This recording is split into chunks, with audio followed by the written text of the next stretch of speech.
Hi everyone, in front of me I've got POCO F7 and let me share with you how to show battery percentage on the status bar in this device.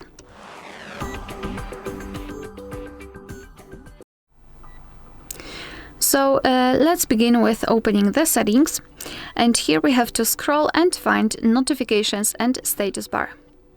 Then let's go to battery indicator, and as you can see we've got three different options. So let's say the off option where we've got only the graphical battery indicator.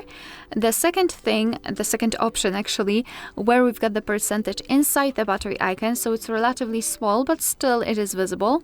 And the third one where we can apply the percentage next to the battery icon, and this is the best the most visible, let's say, option in all of those which are available right here. So of course it's totally up to you which option you prefer. Alright, so that will be all. Thank you so much for watching. Please hit the subscribe button and leave the thumbs up.